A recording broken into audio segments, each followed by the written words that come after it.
The United States makes up 5% of the world's population, yet contributes to 80% of opiate deaths.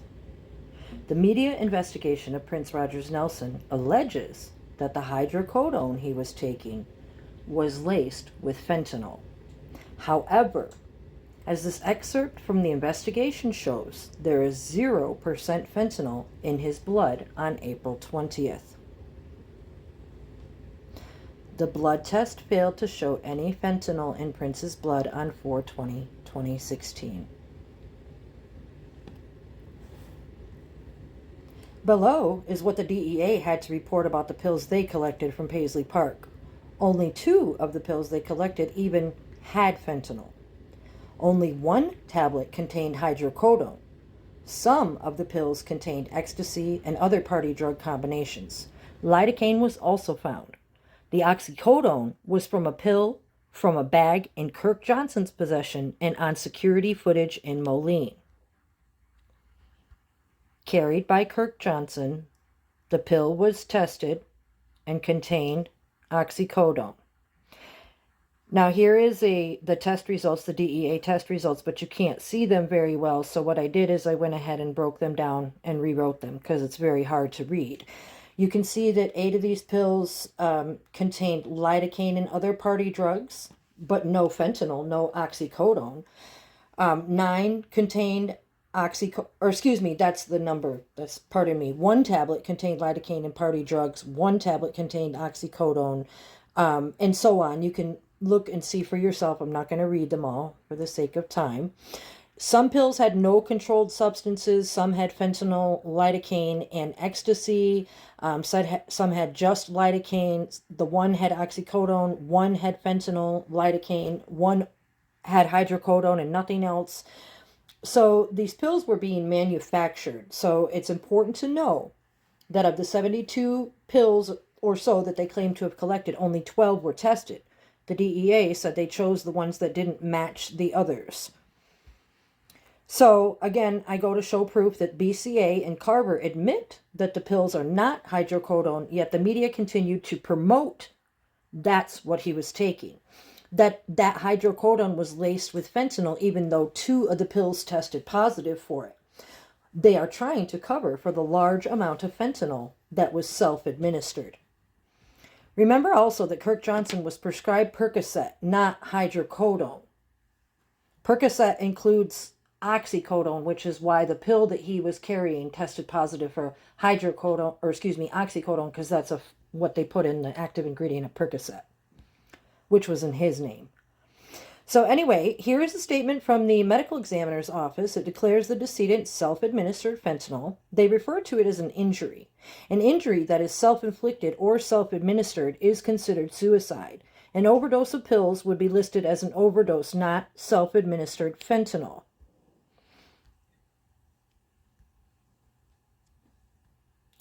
Prince Rogers Nelson, 7801 Audubon. The decedent self-administered fentanyl. Now, it says place of death, residence. That's different than Paisley Park Studios. Place of injury, residence. Address of injury, residence. So the fact that the ME put on there that it was an injury, like I said, a self-inflicted injury, is a suicide. Remember, you guys, above, the doctor stated that there was no fentanyl in Prince's blood system on the 20th, but there is 67.8 mcgs per liter of blood at the autopsy the next day. You have to understand that, I mean, the media or whatever said that's enough to kill an elephant, but if a cancer patient was changing their patch every 3 to 4 hours, their levels would only be like 4 mcgs per liter of blood. So this is an extremely large amount. And the fact that there's none in his system on the 20th and then all that on the 21st goes to show that it was not from the pills that he was taking, is what I mean to say. The medical examiner's report states that self-administered fentanyl, whereas the investigation report above neglects to mention those words, self-induced. So there's a lot of reasons for the planting of the pills, but I want to stay focused here. Also, Judith had this to say when she was asked about the fentanyl. Yeah, I wish I had more, information. I can't imagine where he got it. It, not the pills, it. It couldn't have been Kirk or Marone. It's like, I don't know who else. I mean, unless he had, but he would have had to try to email the person. Like, I don't even know. So that's what Judith Hill had to say when she was asked about the fentanyl.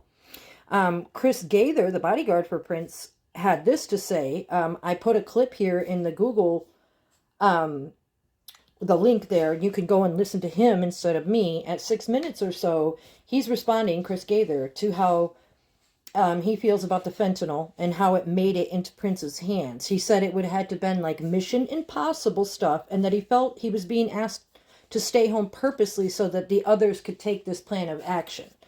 He meant that he was replaced by Renville Wellington and the mysterious Julius, and the other Kirk Johnson. So that's what he was referring to. And again, I'm putting this link in the comments. You can click on it yourself, and hear him for yourself.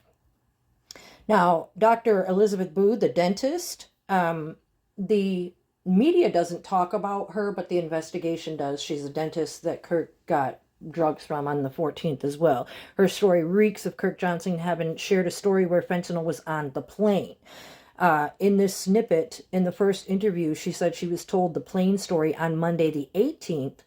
And she responded from only what she had read, but then she went and said that you don't start frothing at the mouth from a couple of pills. Hold on.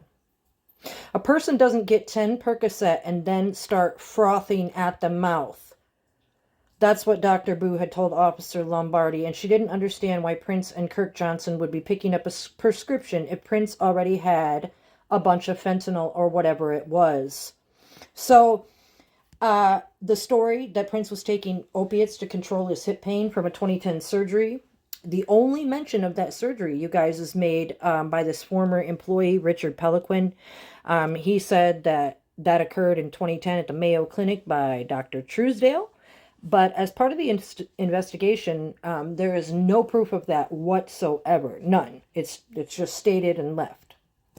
During 2010, Prince was performing almost all year on the 2010 solo tour. Here's an attachment. If Prince had hip surgery in 2010, and surgery takes 2 to 6 months to recover from, no matter who you are, especially if you're 57, that's with full-time rehabilitation. How did this person just keep right on touring? Furthermore, the cover story asks us to believe that Kirk Johnson had to get the drugs for him after all these years. So if he had the hip surgery in 2010, all of a sudden in 2016 had this hip pain that wasn't being managed by a specialist already, by the king of all things, he didn't have a medical team, right?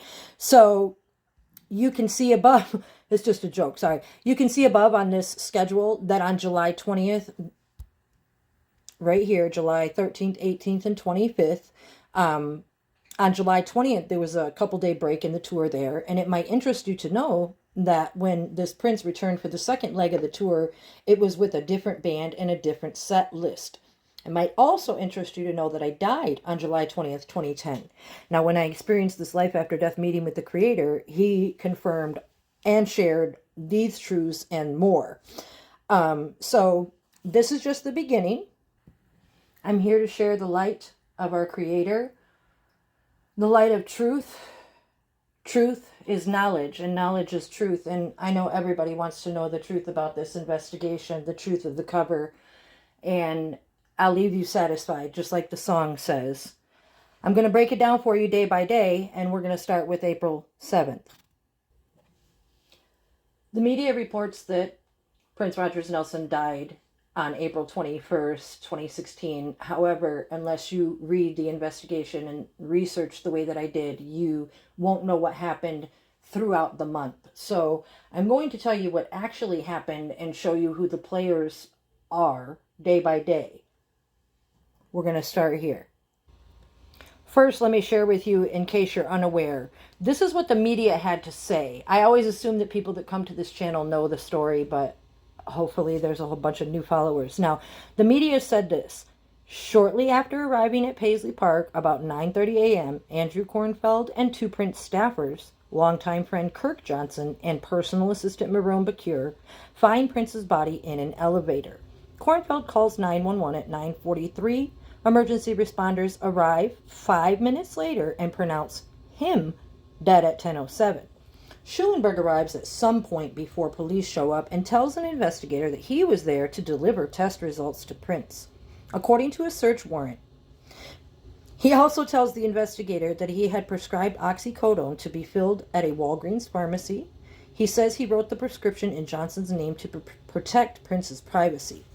So I had to read that because all over the world, not just the United States, not just Michigan, not just Florida, but the whole world was told this same cover story. So now I'm going to break it down to you day by day, April 7th. Let you know what really happened. I know you desire truth. Before I get into the 7th, forgive me, I get ahead of myself. I get so excited at the truth. I wanted to show you the tour schedule here for 2010. Here you can see that it was the Prince, 2010 tour. The 2010 is spelled out of the symbol there. And then there's a schedule. It's very, very heavy.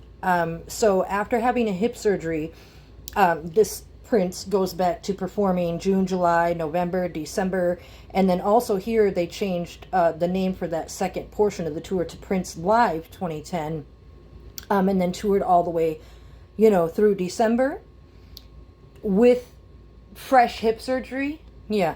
Okay, and so what I wanted to point out to you before I got started on the timeline of April 7th and so on, I wanted to show you how January of 2011, that whole year of 2011, there was the, oh golly, was it the Hit and Run tours? One of the tours, I can't remember which one, but they were touring Prince super duper heavy all the time.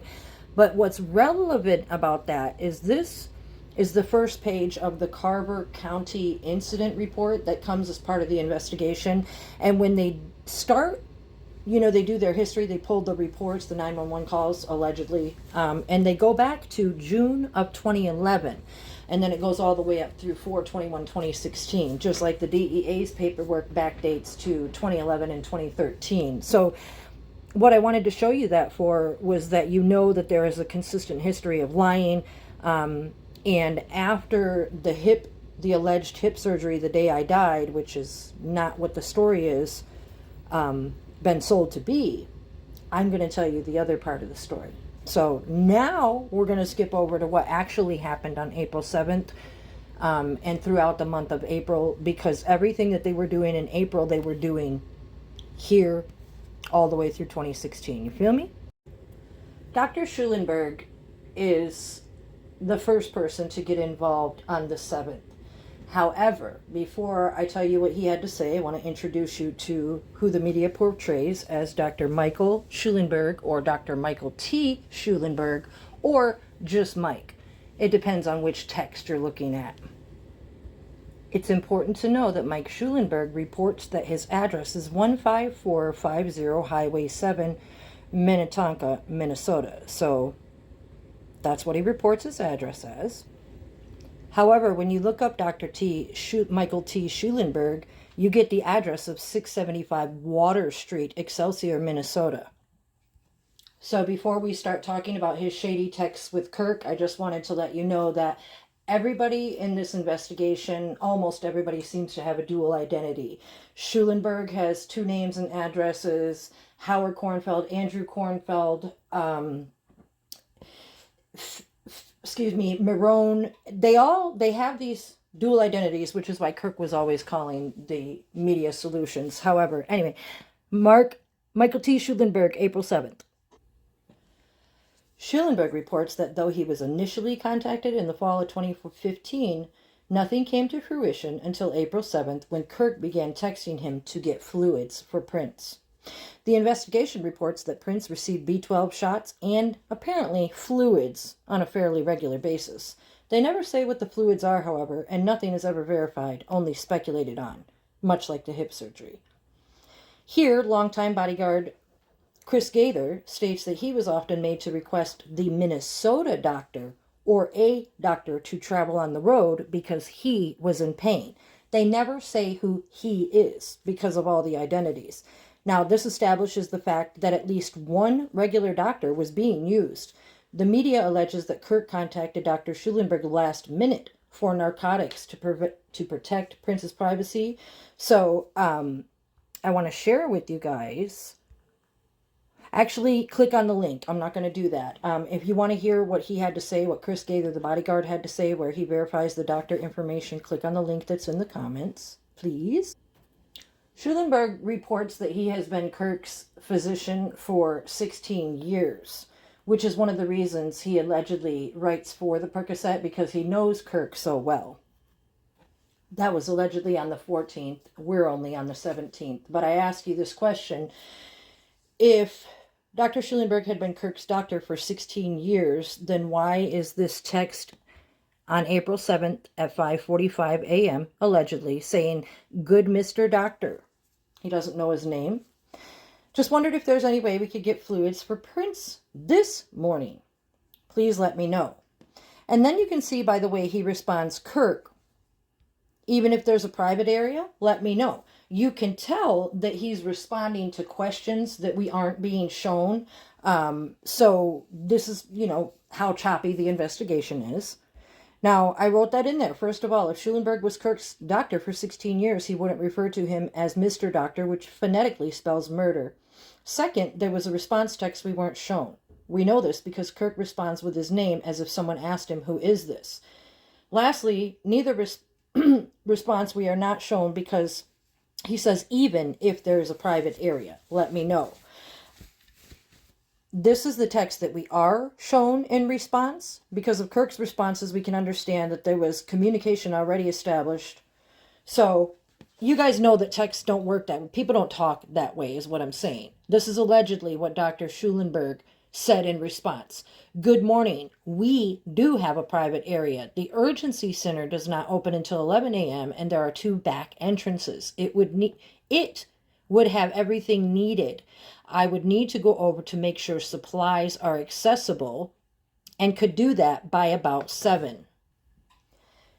He'd rather if a doctor could come to him. Do you have any other suggestions? We are supposed to fly out today for a show. He might have some other issues, I think. If you are able, call me when able. Doctor, give me first name. Always say last name. It has slipped my brain. Clearly, these texts are being spliced. No one speaks this way.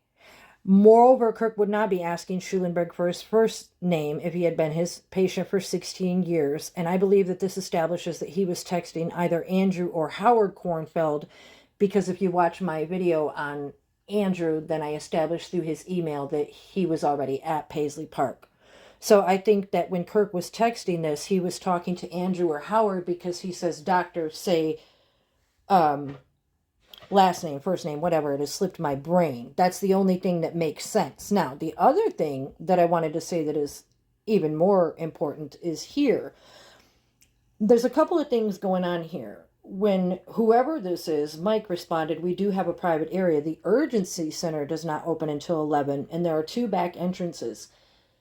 The famous CCTV video that we are shown for April 20th, the day that the doctor's appointment, day before the death, they enter through the back of the building. Okay, and I just wanted to point out that this text, making reference to allegedly the 7th, is saying the same thing, that they would enter through the back. Now, also, Dr. Schulenberg says the urgency center does not open until 11 a.m. Because the supplies that he's referring to, if you read through his testimony, I'll show you in a minute, he does vasectomies and he has access to Valium. And he goes on under investigation to say that he didn't want to substitute one problem for another. I'm getting a little bit ahead of myself because anyway, these texts are provided to us to give us an idea of what happened on the 7th. But what I'm saying is that these texts could have been from the 20th, or we are being shown the CCTV video from the 7th and made it to be the 20th or the 20th. And then, they're mixing everything up like I am what I'm trying to say right now, but hopefully you guys feel me.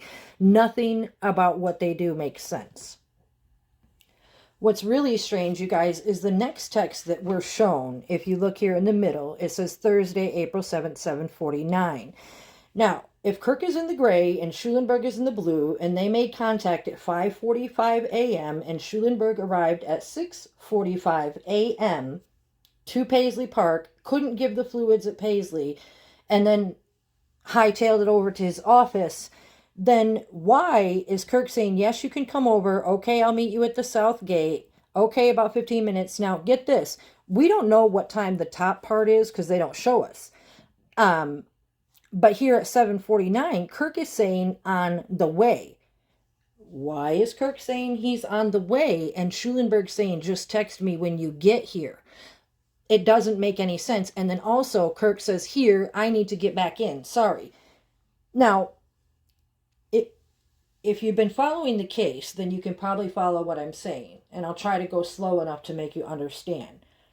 First of all, Kirk saying that he will meet Schulenberg at the south gate could have been any time because they don't show us the time. These texts are just chopped in.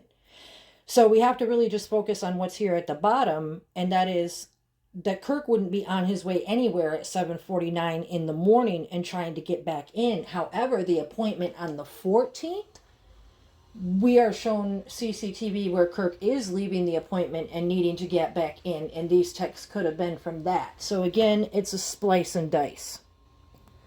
Here is Dr. Schulenberg's testimony, and what he says is that they arranged to meet up at his office. Remember the 15450 Highway 7 there? It just doesn't align with what he previously stated, and that was that he transported Prince to the office. Schulenberg told me he has met with Prince twice at the North Memorial Clinic. The first time he met was 4/7/2016. In this visit, blah, blah, blah. He met with Prince at Paisley Park and then transported him to the clinic. Transported him to the clinic. This next statement, Schulenberg said he met Prince and completed the exam, did his medical history. Since Schulenberg could not administer IV fluids to Prince at Paisley Park, Schulenberg arranged for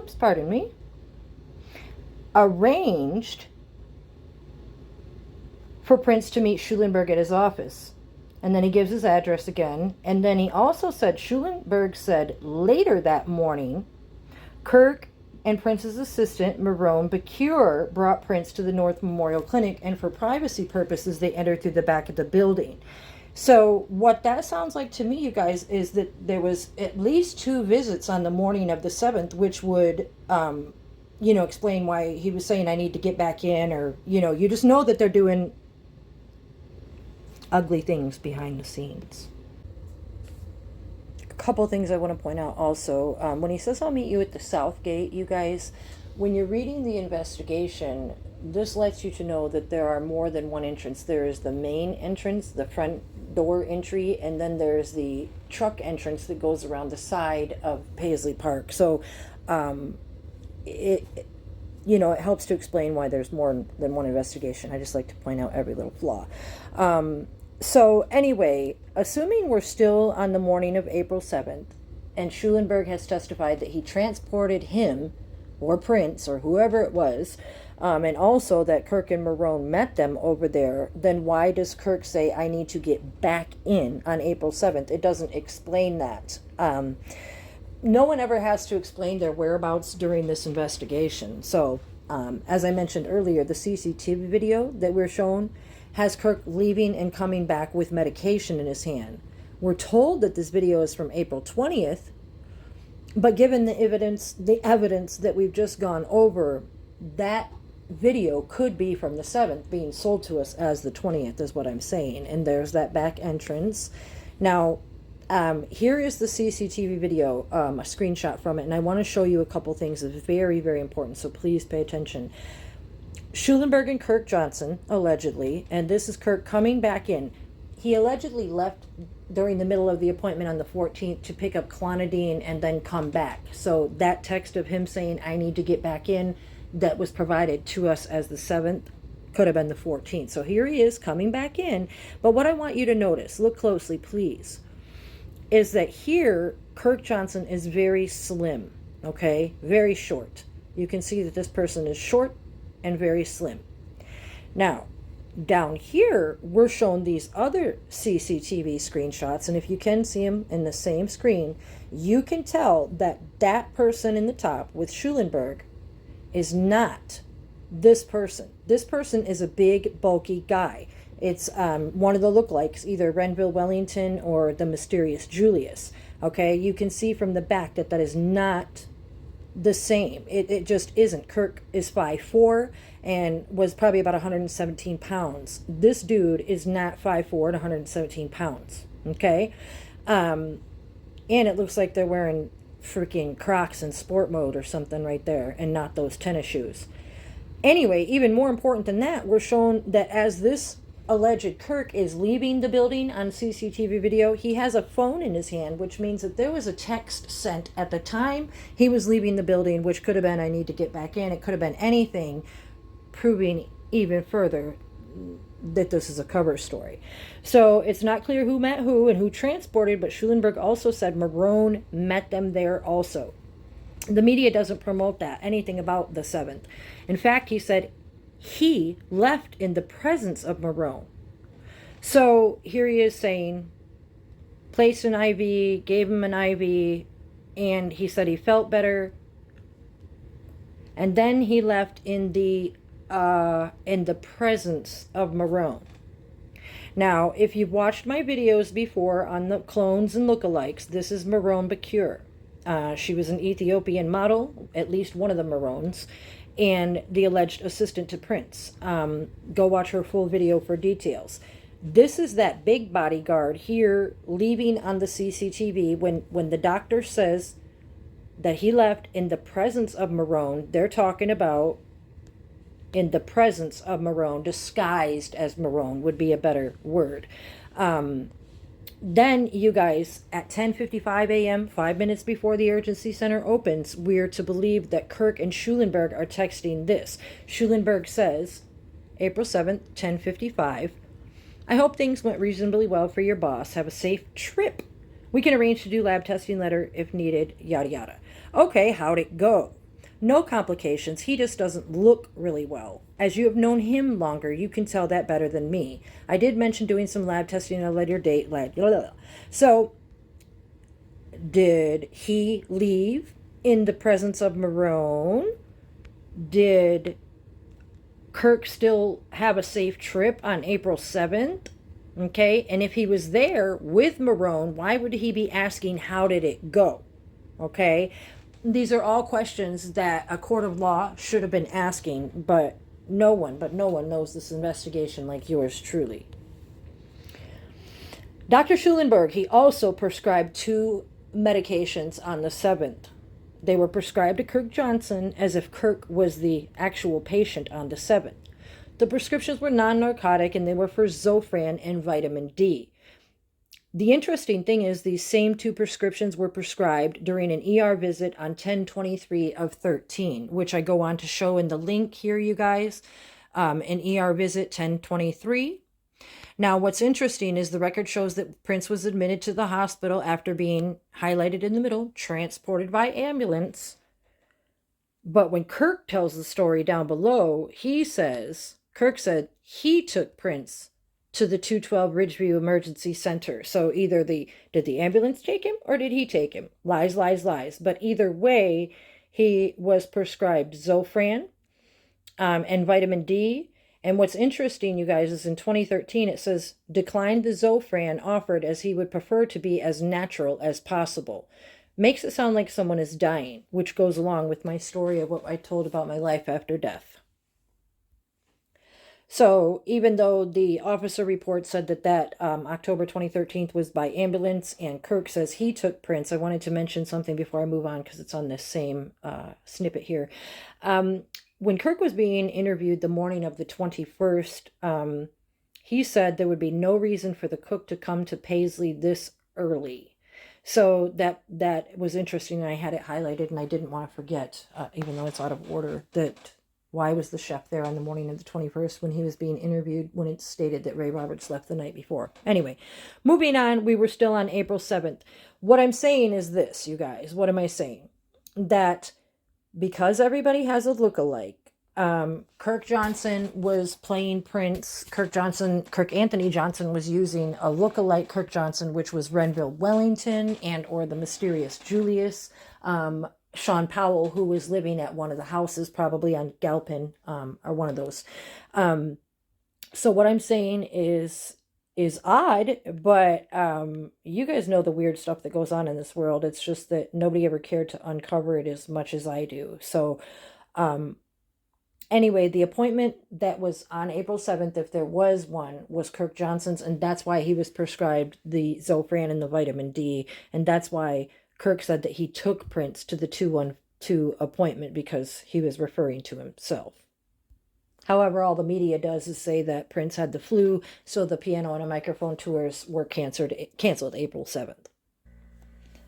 So then on April 8th, Schulenberg goes on to say that Marone texted him about lunchtime and asked, could Prince talk to you? And he said yes. And then about 10 minutes later, Prince called and they talked about how the symptoms that he had the day before got better. And that he said, here highlighted, he had seen a chiropractor that night. So nothing's ever mentioned in the media about a chiropractor on the 7th, but what's even more important too, Dan Peipenbring writes on the page 40 of the Beautiful Ones book that on April 7th, a notary stopped in to collect a signature assigning a one-time power of attorney to Phaedra Ellis Lampkins. I never was able to research that POA, although I do have a lot of different signatures that I'll get into at another time. It's what I want to say is that, it's Marone texting and then Prince calling. It's never just straight up Prince Rogers Nelson handling his own medical care. It's all just a big cover. And the fact that a chiropractor was mentioned as having come out that night and a notary, it lets you to know that more was going on than just canceled flus on April 7th. Now, April 9th through the 13th, as part of the investigation, is pretty silent. And the next thing that happens is, this is not talked about as part of the investigation either. On April 13th, Pilot Gallus, he stated that he received the passenger manifest the night before. So, passenger manifest means that there was passengers on the plane, okay? Now, Judith Hill, she also testified that she was asked to attend the next day's concert and consequently flew from LA to Minnesota on the 13th. Here it says, can you start with, was that planned months in advance? And she says, no, it was the night, overnight. Detective says, when was it planned? When did you know that you were traveling? And Judith says, I spoke to him the night before and I had no plans of going to Atlanta. And then the next morning, he said, hey, do you want to go to Atlanta with me today to see my show? Now, listen, Judith said she flew on the 13th, you guys. And after flying into Minnesota, she checked into the Country Inn and Suites. The language that they use in the investigation, of course, is suspect. And it makes it sound like she traveled twice. And I will prove this point later on. So, Pilot Gallus and Betchel, they actually work for Lifetime Fitness out of Signature. Oh, they fly charter planes, and the plane I think was owned by Lifetime Fitness, who Kirk Johnson was a personal trainer for a time. So he was always using the planes, and both of the pilots knew him. So there's that interesting tidbit. Executive Jet Management, EJM. If you're into the codes that I share, it would be the same as Jorge Mario Bergoglio, interchangeable J and G, but let me get back on track. So Judith, she was asked to come from LA on the 13th, you guys, okay? Stay with me. She flew in, but she says when she landed in Minnesota, she got a Country Inn and Suites thing, but she doesn't say when she landed. And what I'm going to go on to prove to you through Kirk's phone records is that Kirk's phone records had to be deciphered in UTC time, okay? Let me show you where the detectives say that. Kirk Johnson's phone records on 4/14 to 4/15, the day of the Atlanta show. Now listen, it's super important On 4/14, I went through his cell phone records, blah, blah, blah. The AT&T records were provided in UTC time, which is 5 hours ahead of Central Time and 4 hours ahead of Eastern Time, according to the flight, yada, yada, yada. So he had to subtract 5 hours from the time that Kirk Johnson was believed to be in Central Time and 4 hours from the time that he was in Eastern in Georgia. So why were Kirk Johnson's records had to be deciphered in UTC time has to do with like GPS phones, how you can take out the SIM card and replace it to, zip through the charges. But more than that, Kirk's records that were shown here, you guys, if you look closely at the dates and times, it says 4/14 at 12:56 a.m. to 4/14 at 11:49 p.m. Nothing about those records go into 4/15. Okay, so even though the Atlanta concert or 2 concerts were on the 14th, these phone records had to be deciphered in UTC time, which means that you have to subtract the 5 hours. So 12:56 is in essence 7:56, 11:49 is 6:49. So basically, the phone records that are provided for the 14th are from 8 a.m. to 7 p.m. Okay, so if the concert didn't start until 7:30 p.m., as Judith reports, because they were running late and had to do a really quick sound check, and then the second concert didn't start until 10:30 p.m., then you have to ask yourself why these phone records from Kirk Johnson and Hawk Analytics are not extending over into the 15th at this point. They're only looking at the 13th and 14th in the morning of, and that explains, well, I explain later on, it's because of the lookalikes being used, and they were using these pilots to fly around, which is why when they stopped in Moline, they had to wait for another plane because the pilots can't fly for more than 12 hours. So anybody that has ever researched the phone records the way that I have, you have to kind of go back to square one and look at them from that point of view. The investigation goes on to state that Kirk began contacting Schulenberg and Dr. Boo for medication on the 14th at approximately 1:03 p.m. If you look at the record here, subtract 5 hours from those times, and that would mean he was drug seeking in the morning at approximately 8 a.m. Because as we're shown here at 12:46, remembering that they have to be deciphered in UTC time, this would be 7:46 a.m. He made a 12-minute and 41 voice call outgoing to Sarah Boo, the dentist. And then they want you to believe that he was contacting Dr. Schulenberg at 1:03, which would be 13:03 here. But if you subtract, that's what, 8 in the morning. And actually, he's not contacting Schulenberg. Schulenberg is contacting him.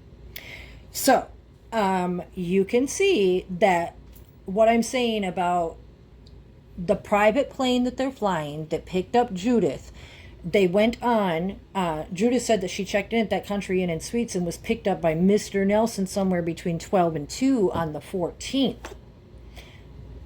But she doesn't account for where she was before that.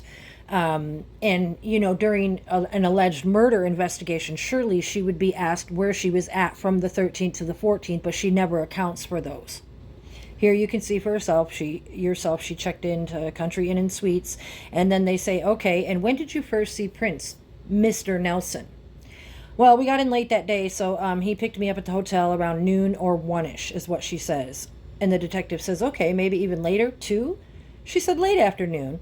Okay, and this is the day before? She says this is the day of the show. Okay, so on the 14th, Judith is alleging that Mr. Nelson, Prince, picked her up at the Country Inn and Suites and they got a late start. According to the media timeline, this is around the same time that they claim the prescriptions that Schulenberg and Dr. Boo wrote, that was somewhere between 12 and 2 p.m. So, the media goes on to allege that the narcotic prescription is for Prince, as you know, but to protect his privacy was written in Kirk's name. However, when Schulenberg and Kirk made contact on the 14th, Schulenberg noted that the prescription was for Kirk because he was his patient for 16 years and needed this pain medication for his back.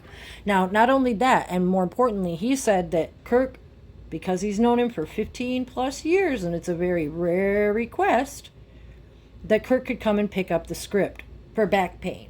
Okay? Now, we're told, again, just as a reminder, that they did that around 1:03 in the afternoon, and I believe a detective writes somewhere that the prescription was written at 1:30. I just don't have that here. However, given the fact that these records had to be deciphered in UTC time, you can know that that's in the morning in accordance with Judith and Kirk flying out and flying around. Dr. Boo actually says that she was contacted the morning of the 14th. According to the UTC phone records, Kirk I showed you he contacted her first.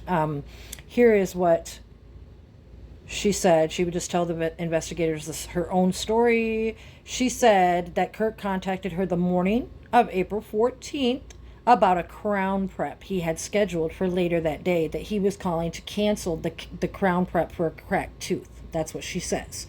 Now, here is the text that we're shown. Kirk is saying, should I call the office? And allegedly she's responding, is there a time that works for you? We can schedule it from here. I got that backwards. Anyway, Dr. Boo says, I'm open to anytime after lunch is priority. So he schedules her at 2 because she said she didn't get there until 2. You have to read the investigation. Sorry. So that was actually in the morning. It would have been 7:46 a.m. that he was doing that, you guys. Now, the fact that she said that he was calling to cancel the appointment for the cracked tooth or the crown prep, why would Kirk be saying it's priority if he was canceling the appointment? That's not priority. So, yeah.